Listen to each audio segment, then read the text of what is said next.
ไม่ดูพันปีทุกคนรถลายงามมาเลยอันนี้ฮอตไต่ปีรก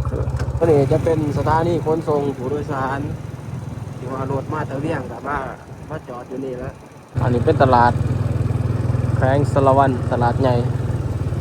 โอ้จิหล่อทุกคนเอ้ยผ่านป่านหน้าสบายดีตอนเที่ยงเนาะตอนนี้เราอยู่ที่เทศบาลแขวงสารวัน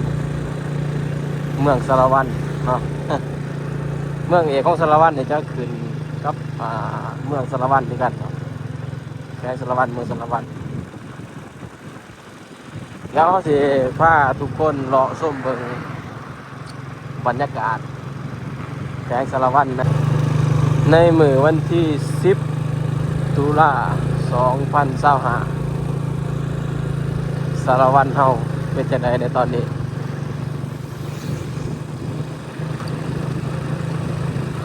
เขากำลังสิมุ่งหน้าเนาะซึ่งว่าเขาเดินทางมาตั้งแต่เมืองเรางามพุ่นแหละไปจากเทศบาลจุดนี้จากประตูโค้งหาเทศบาลก็ประมาณ 3-4 กิโลเมตรนี่แหละ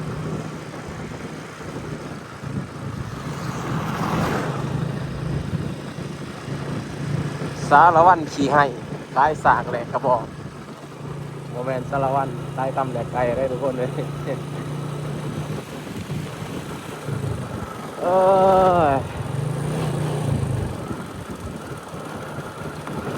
ช่วงนี้ก็ก้าวเข้าสู่หน้าหนาวแล้ว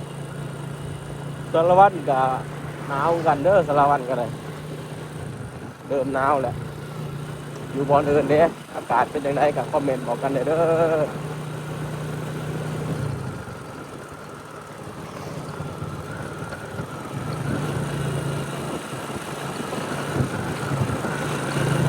อันนี้คือเทศบาลแขวงสารวันในปัจจุบันโอ้ทางกว้างเนาะ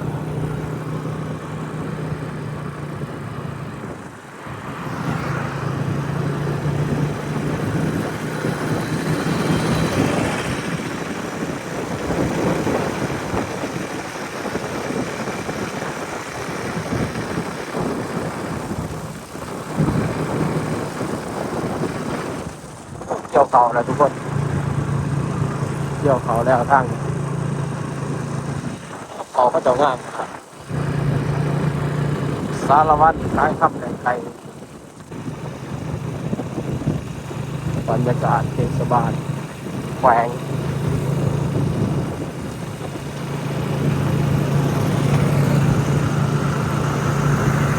จังหวัดยังเกาะบานนี่เลยอากาศดีเลย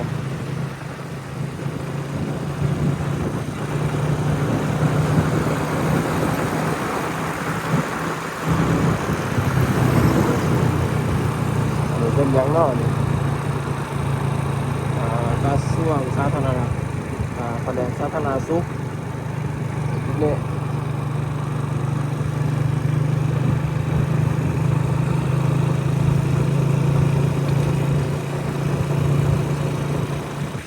สารวัน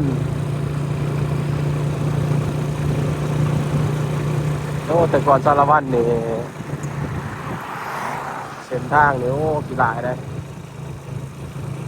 เดี๋ยวจะเลื่อนได้สารวันกันธรรมดากัน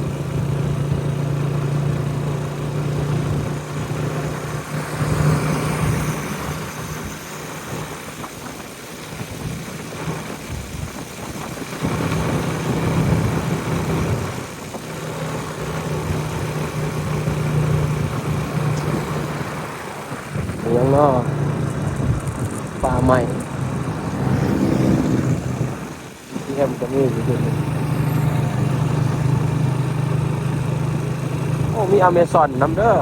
มีปตทน้ำเด้ออยู่สารวันกันที่ว่าสารวันเนี่ยปตทนี่มีอยู่2 บ่อแก่สารวันมีอยู่น้ำปงกับนี่อันนึงแล้วก็อยู่เทศบาลแข้งกับนี่ปตท มีกาแฟนกแก้วทั้งนี้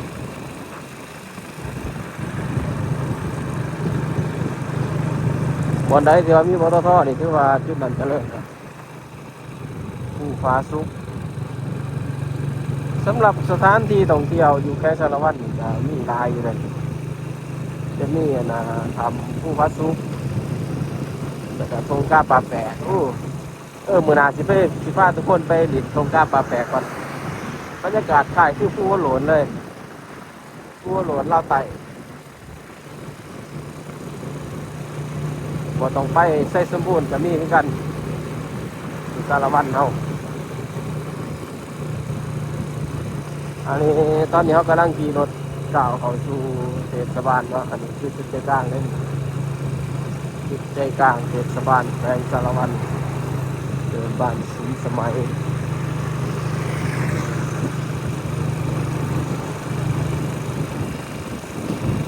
อันนี้ทางไปด่านเลยเนี่ยไปเวียดออกเวียดนาม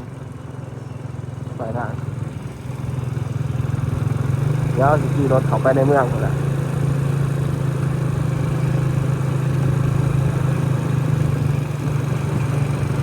ตัวนี้จะเป็นสถานีขนส่งผู้โดยสารที่ว่ารถมาตะเวียงกับมาจอดอยู่นี่แล้วรถเมล์คันนี้คลาสสิกขนาดทุกคนเลยโคตรคลาสสิกเลยเก่าแก่ขนาดอายุน่าจะเป็น100 ปี เทศบาลสมเสยวันศาสตร์ต่างจากเสร็จติดที่รถนั้น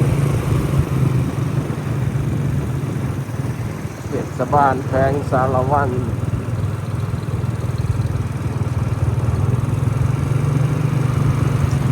เป็นเมืองใหญ่ทุกคนแขวงใหญ่เถอะคคตล PCEL สารพันการค้าการเกษตรมาเป็นสำนักงานใหญ่ต่างประเทศ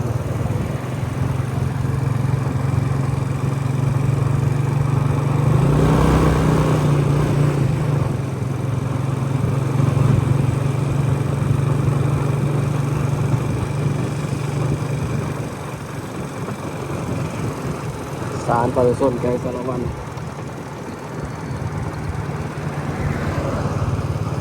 อยู่นี่ก็มีอเมซอนกาแฟเนี่ยเป็นคาเฟ่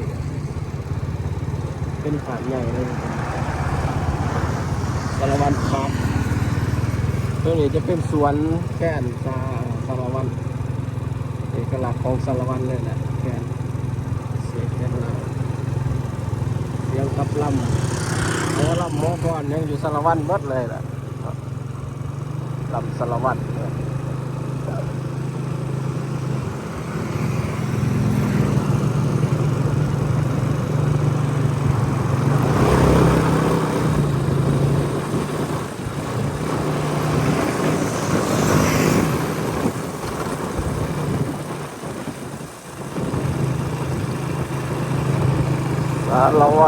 สารวัตร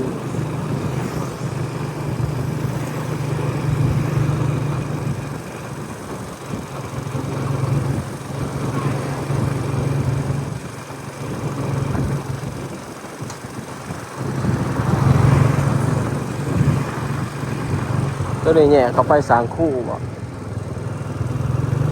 เหมือนมันซุกเลยเหมือนเนี่ยถ้าเจ้าก็ไปเรียนไปยังไง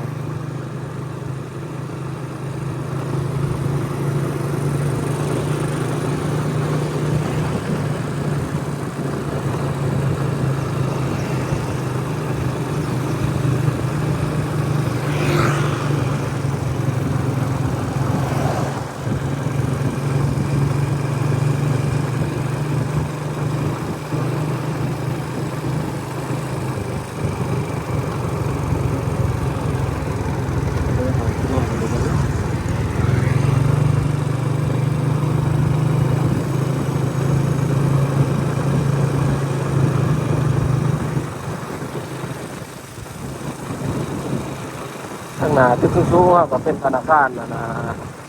พงสวรรค์สวรรค์เราจะจัดงานอยู่แก้มทางเลยตรงนี้เดินเห็นทางเลย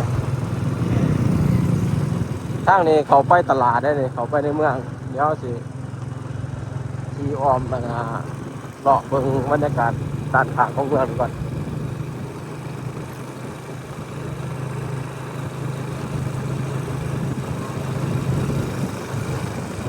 บ้านหน้าเล็ก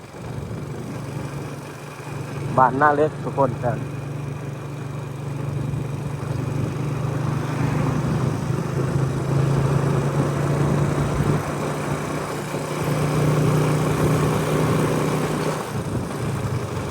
บางอาทิตย์แล้วนี่เขาเจ้าบางเดือนก่อนนะเขาเจ้าเฮ็ดพุทธสงฆ์ได้สารวัตรนี่บุญประเพณีพุทธสงฆ์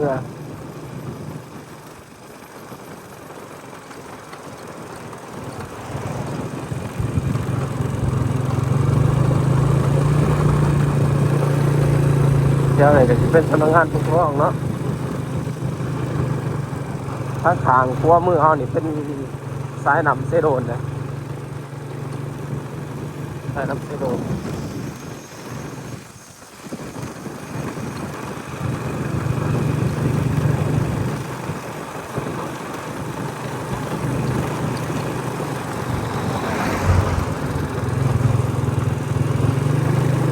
ของว่าการเป็นเปิดแหวง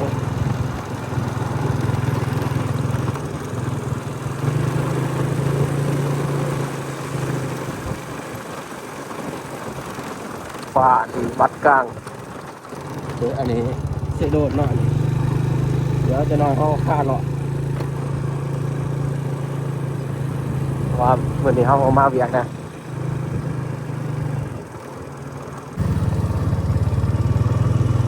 บรรยากาศแขวงสารวันอันนี้จะเป็นวัดกลางนะทุกคนวัดโด่งดังเลยอันน่ะคือว่าแต่ว่ามาสร้างมายังไงนะวัดใหญ่ศรีมงคลวัดกลาง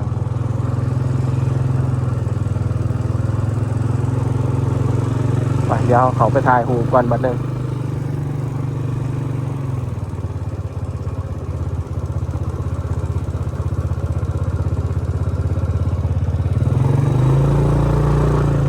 วัดกลางอันนี้เป็นยังก่อเกินพ่อวัดกลาง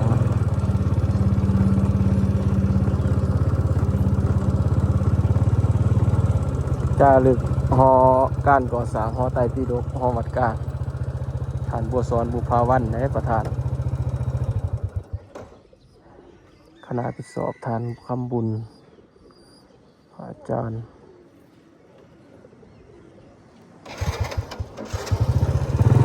บรรยากาศภายในวัดพระเจ้าอันนั้นเพิ่นเลี้ยงปลาเนาะอ๋อปลาตัวใหญ่ปลานิดโหมันหูว่าเขาจะมาเกลือปลาลอยมาอันนี้หอไตรปิฎกคืองามเลยทุกคน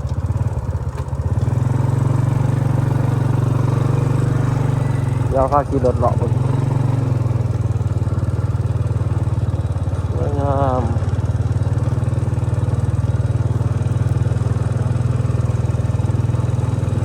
แต่ว่าขึ้นไปทางในบ่ได้เลยโอ้ปลาลายขนาด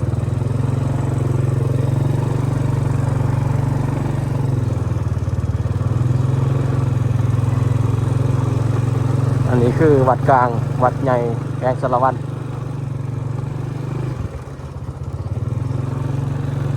ไปเดี๋ยวออกไปก่อนบัดนี้พาเลาะส้มเบิ่งบรรยากาศเรื่องเล็กน้อยแหล่งท่องเที่ยว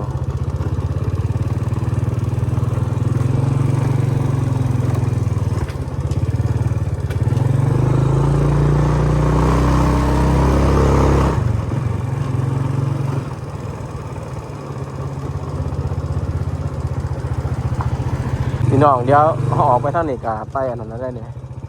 ออกไปสู่นอกเมืองแล้วเดี๋ยวเขาสิกลับคืนก่อนกลับคืนก่อนโอ้กลางคืนนี่คือสีงามเลยคือสีงามสุดแหละแทนวัดใหญ่ศรีมงคล บ้านวัดกลางเมืองและแขวงสารวันวัดใหญ่สีเมืองพุ่มอากาศ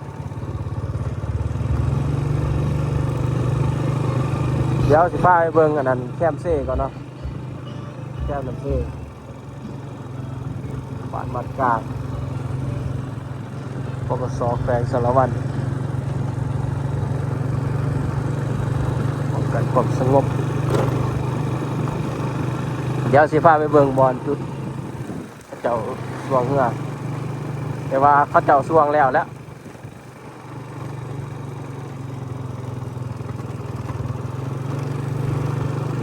อันนี้พวกขามนำเสโดน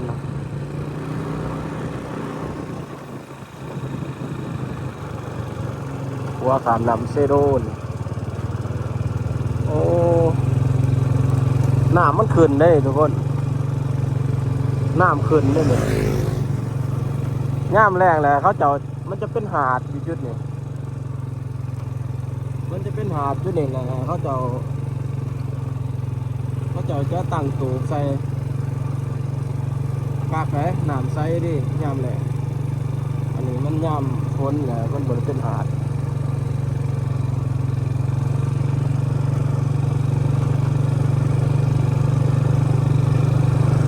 ว่าขามนำเซโดน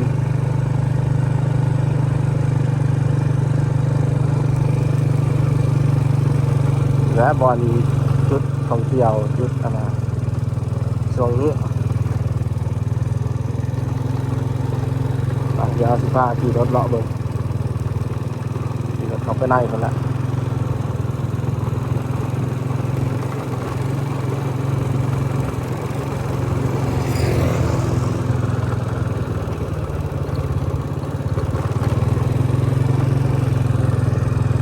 แถวนี่ย่ามบุญนี่โอ้คนเต็มนะ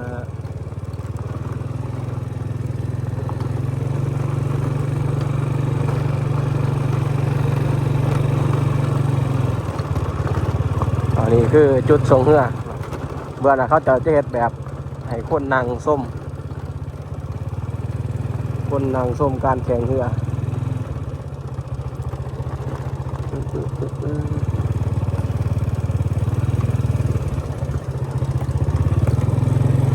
นี่เนาะโอ้ย่ามมันย่ามเสาๆนี่มาแล่นออกกำลังกายผักมันเป็นนั่นนะเขาจะเฮ็ดผักนี่แหละเขาจะแข่งอยู่นี่แหละเขาจะแข่งเหือจุดๆแต่ว่าเขาเจ้าจัดแล้วแหละน้ำขุ่นขนาดอันนี้เป็นบอลศูนย์จัดกิจกรรมของแขวงสารวันสายน้ำเซโดนนะทุกคนสายน้ำตัวนี้ก็สิไหลผ่านอันนะเมืองวาปีเนาะผ่านเมืองวาปีเมืองคงเซโดนแล้วก็ออกไปใส่แม่น้ำคลองปากเสเลยสายน้ำนี่แหละไปเดี๋ยวเราขี่รถเข้าไปในเมืองไปแล้วบัดนี้ไปทุกคนเดี๋ยวเขาออกมาจากนันคัวขามเซโดนแล้วเดี๋ยวขี่รถเขาไปส้มเบิ่งบรรยากาศในเมืองอันนี้คือบรรยากาศในเมืองด้วยที่กลางแขวงสารวันเป็นเมืองจำนวนงานปกครองต่างอยู่จุดนี้เลยถนนหนทางสะอาดดี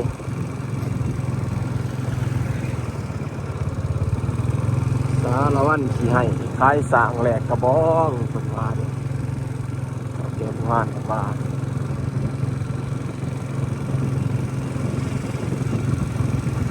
สางร้ายสารวันสมัยตะกี้เป็นแล้วสร้างไปแหลกกระบองเนาะความรวยว่านี่จังได้แล้วจะมีนั่นมีกระบองไต่เอาสร้างไปแหลกกระบอง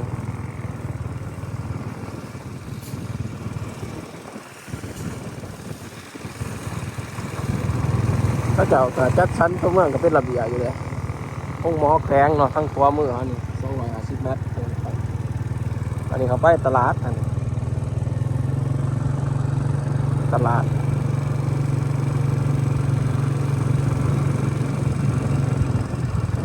เก็บเงินตราธนาคาร ST Bank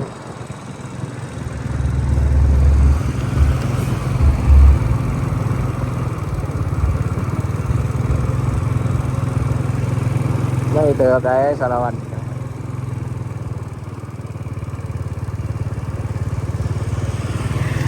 ปากเดียวขี่เลาะ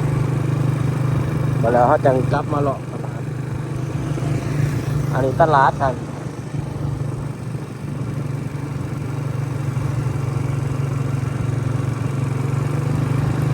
สารวัตรนี่มีชายแดนติดกับติดกับเวียดนามเนาะเวียดนามแล้วก็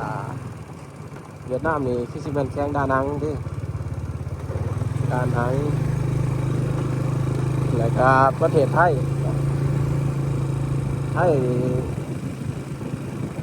จังหวัดเขมราชเนาะอยู่เขมราชจะเป็นด่านที่เป็นด่านประเภทนี้เดี๋ยวนี้เป็นด่านสากลแล้วเขมราชกันด่านใหญ่เลย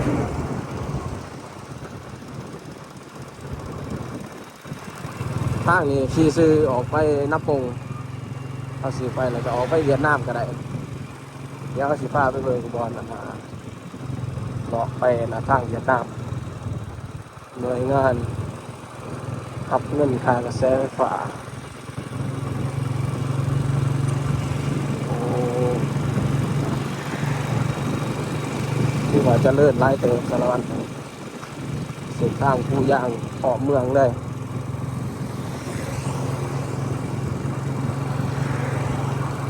สำหรับเส้นทางบรรดา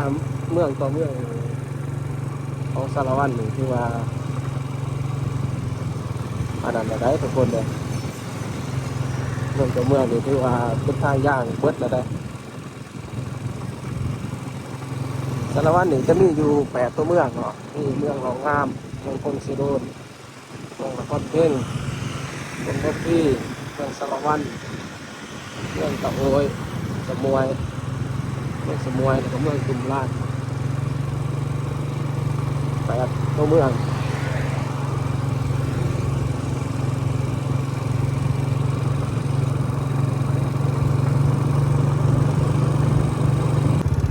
ศูนย์ศึกษาอยู่โรงเรียนแพทยสารวัตร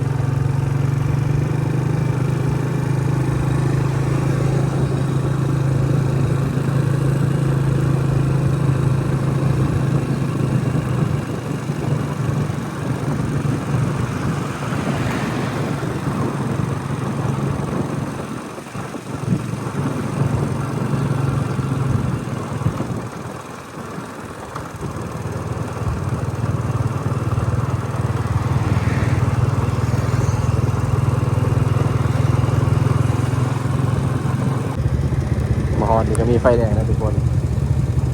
แต่ละวันเราก็มีไฟแดงกันนะโอ้วันนี้อากาศดีเลยท้องฟ้าสดใสเลย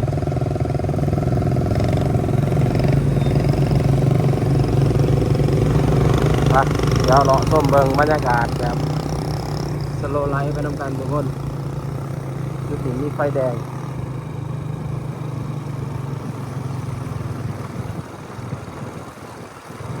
สารวัน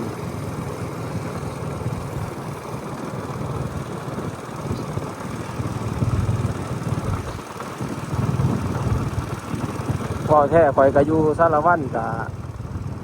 บ้านเกิดข่อยกับสารวัตรเนาะแต่ว่าแถวตะโอยสมวยตุมลาดยังผมยังไม่เคยไปเกือเลยเดี๋ยวสิหาโอกาสไปมาสิช่วงนี้ก็บ่ได้อยู่ไสสมบูรณ์เด้อทุกคนเลยก็สิได้มาอยู่ไต่แล้วบัดนี้มาอยู่สารวัตรเนาะไสสมบูรณ์ก็โดนๆก็สิไปเทื่อนึงเนาะก็คือว่าโดนๆก็สิได้เห็นไสสมบูรณ์เทื่อนึงก็สิบ่ได้เห็นคือแต่ก่อนแล้วบัดนี้นี่มาอยู่สารวัตรนะเพราะว่าอยู่ไสสมบูรณ์บ่เต็งก็ไปเฮ็ดเวียกครับเฮ็ดเวียกงานหลายปีแล้วก็กลับมาสารวัตรขึ้นครับแต่ว่าเฮ็ดเวียกหยังบ่เต็งก็สิขอบ่บอกซะเนาะอาจจะเป็นความส่วนตัวเนาะเปิดเผยหลายเพราะว่าอีกอย่างมันก็เป็นอันน่ะแต่ว่าสำหรับ YouTube นี่บ่เต็งเฮ็ดเวียกแต่เป็นอาชีพเสริมซื่อๆเป็นเวลาว่างกิจวัตรประจำวันยามใดว่างก็ได้ถ่ายเบิ่ง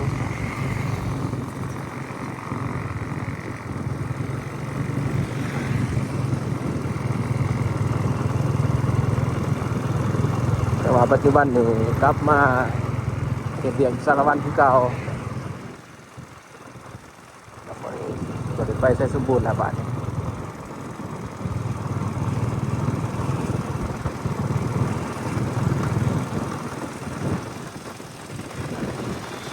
เดี๋ยวสิพาไปเบิ่งสวนน่ะนะเจ้ายังก็กุมมาดำก่อน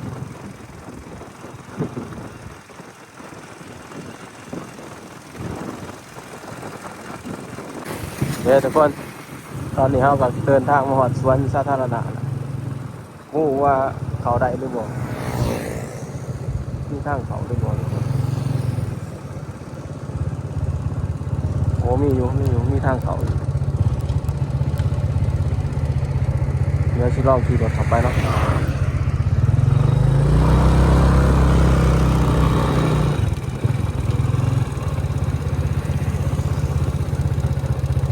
อ๋อเป็นเดินอยู่ก่อนทางเขาก็คือว่าแคบแหละแล้วตัวนึงเขาบ่ใหญ่เขาสิอาณาตอนนั้นเขาจะเปิดที่ท่องเที่ยวแกงสารวัตรโอ้บอลนี่แต่ว่าคือคืนในนี้เลยอันนี้เด้อคอยจะเบิ่งเป็นผ้าเบิ่งเขาว่าเป็นใหม่อันนั้นเลยไม่ดูเลยนี่ยุดนี่นะไม่ดูแกสลัก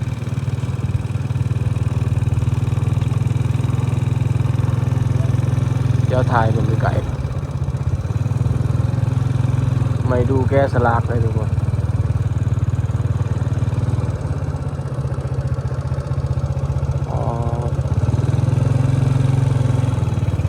สาม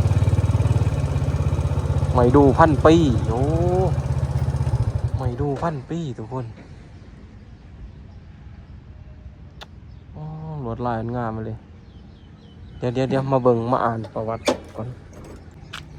จารึกการแกะสลักเสาไม่ดู1,000 ปีโอ้ขนาดของไม่ดูเส้นผ่าศูนย์กลาง1.50 เมตรล่วงสูง 12.69 เมตรและล่วงสูงของการแกะสลัก 9.99 เมตรบริมาตรรวม 19.9 เมตรก่อนเริ่มสร้างในวันที่ 11 เมษายน 2017 สำเร็จการก่อสร้างในวันที่ 22 มีนาคม 2018 รวมมูลค่าการก่อสร้าง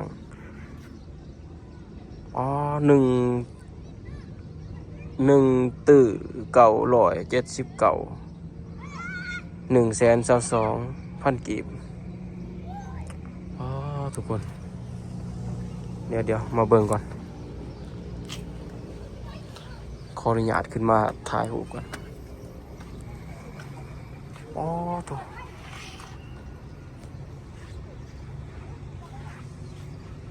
สุดยอด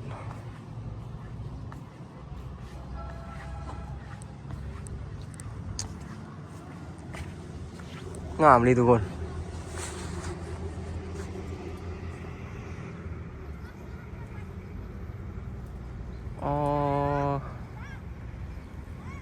คล้ายๆคือกันกับหอพิพิธภัณฑ์เลยอันนี้วิถีชีวิตเนาะปั่นบรรดาเผ่าการดำรงชีวิตความอุดมสมบูรณ์ของต้นไม้ใบหญ้าแล้วก็หูปั่นบรรดาเผ่าอันนี้คือไม้ดู1,000 ปีทุกคนสุดยอดข่อยเห็นแต่ขี่รถไกลไปไกลมาสิเนาะแต่ว่าบ่ได้มีโอกาสได้เข้ามาไกลชิดแบบสัมผัสแบบนี้จักเทื่อไม้ดู1,000 ปีอันนี้ส่วนหลายชนเผ่าที่ว่าอยู่แค่สารวัตรได้นี่จะเป็นแบบชนเผ่าละเวนบ่แล้วยังล่ะแว่กระตูสารวัตรนี่ก็หลายชนเผ่าดีเลยมีอันนั้นอีกมีการต่อสู้อีกกอบกู้เอกราชเดี๋ยวสิเลาะเบิ่งอ้อมๆเลยเนาะ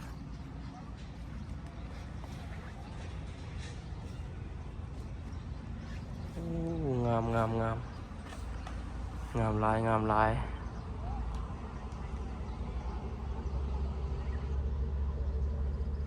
งามหลายทุกคนงามหลาย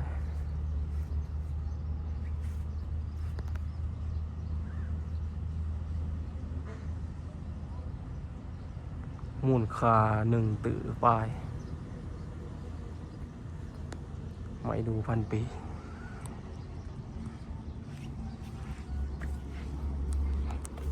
คนอยากจับเลย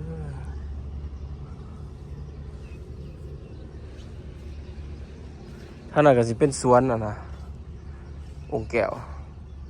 ทางนั้นทุกคนเดี๋ยวออกไปก่อนไม่ดู1,000 ปีสูงเลยเนาะเขาเจ้าแกสลักงามไปเลย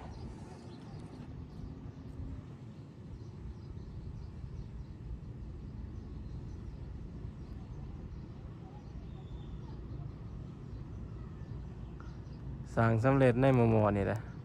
กับโบดนเนาะประมาณ7-8 ปี7-8 ปีสร้างแล้วก็จะมีหูปั่นสร้างสร้างนี่ก็งามนะอันนี้คือสวนองค์แก้ว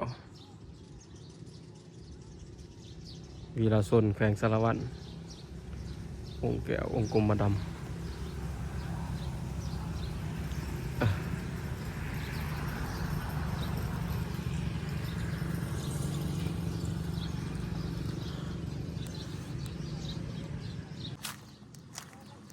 เนาะทุกคน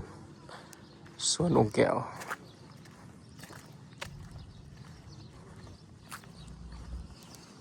องค์แก้ววีรบุรุษของศาสตร์รุ่นก่อนมีพรรคประชาชนปฏิวัติลาวนำพาเกิดเมื่อวันที่17 มิถุนายน ปี1953เสียชีวิตวันที่15 พฤศจิกายน 1910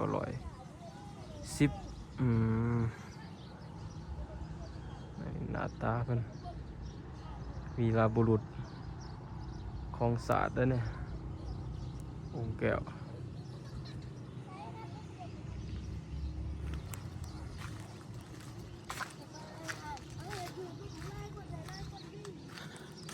จาริกการก่อสร้างอนุสาวรีย์องค์แก้วมูลค่า2 ตื้อนะตัว2 ตื้อ77 ล้านเดี๋ยวขึ้นเลย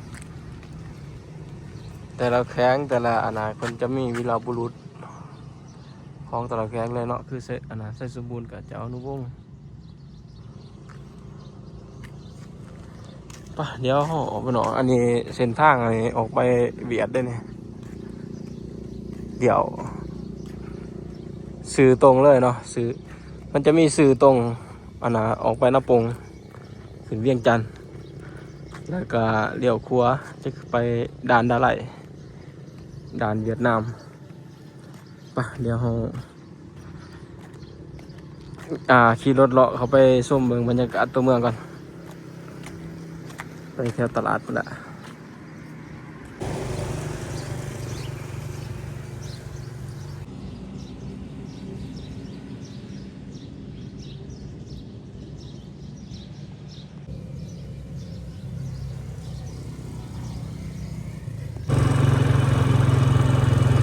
หน้าปงชายแดนลาไลชายแดนลาไล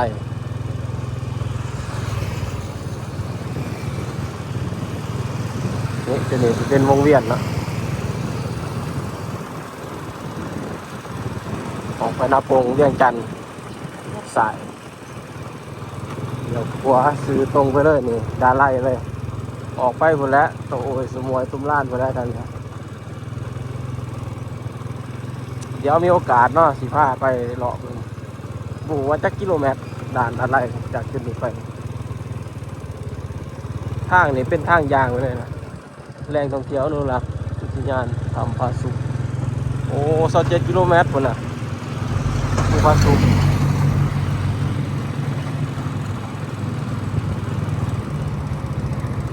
อันนี้คือบรรยากาศทางไปด่านเนาะทุกคน ไปกลับคืนก่อนบัดนี้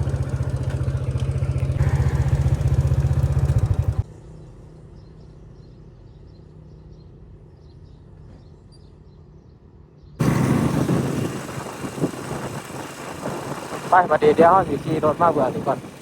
เขาจะโฟกัสย้อนหลังคืนเนาะแต่เขาจะมาเส้นทางเบื่อแต่ว่ากับเขาไปในเมืองคือเก่าแล้วนี่จะเป็นโรงเรียนเล็กน้อยเรียนประถม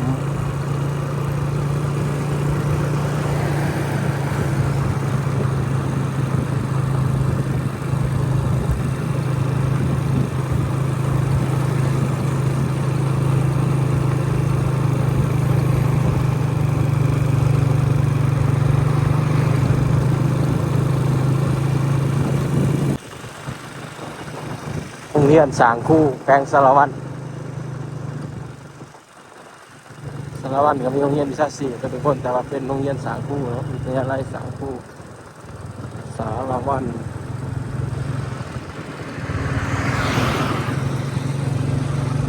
คู่เป็นอาจารย์ยังอยู่นี่แหละเรียนสางคู่เนาะโอ้ตะกี้ทางแดงเลยตะกี้นะ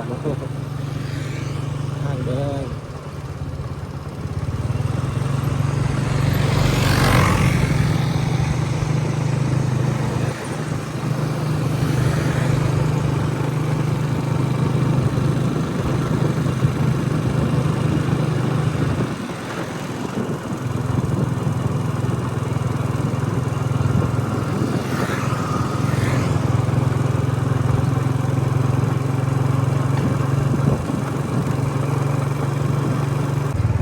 เดี๋ยวเขามาเลาะเบิ่งบรรยากาศแถวในเมืองก่อนแถวตลาดนี่แหละตอนนี้แผนกศึกษา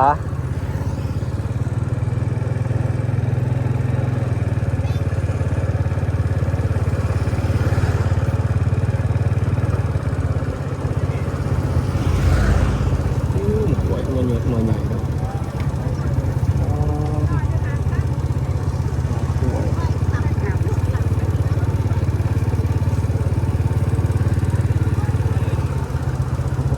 ก็มีอะโวคาโด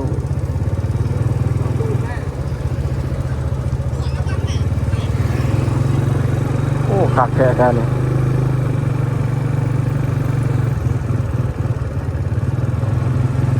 โอ้ตรงไหนไปกดเงินก่อนอะโวคาโดก็มีมะกล้วยหน่วยเยอะขนาด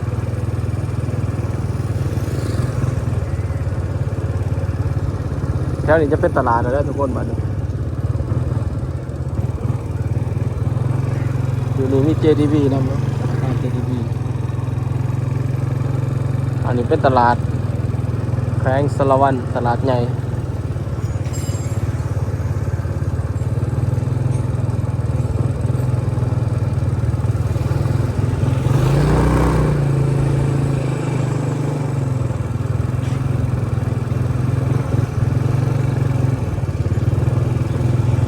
สารวัตร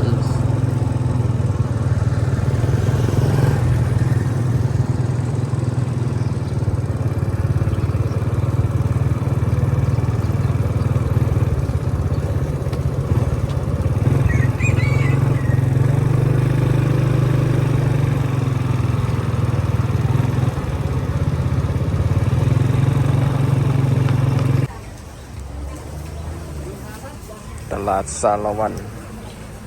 ตลาดสด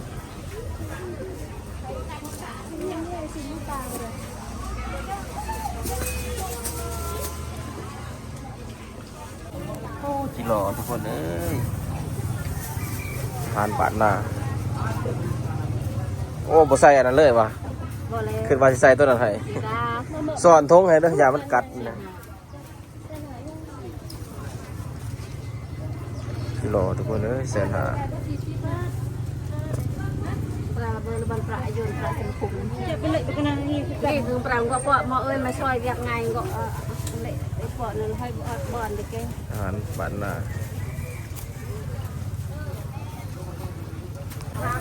ได้จิรอพี่น้องเลยแสนหามีอยู่ประมาณ300ตัวเราขายแสนหาอาหารตะสารวัตรนี่มันเขาเจ้าขายเครื่อง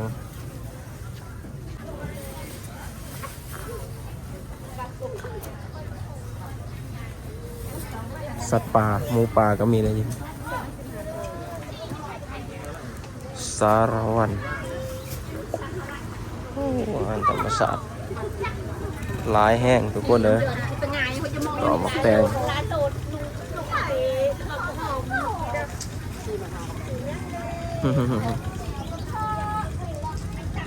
ฝนตกทุกคนในองค์ยาเนี่ยดีสุดเดี๋ยวมาเขาจะสื่อจิรอมกันได้จิรอพอแหละโอ้ถือเลยพอขึ้นว่าอาณา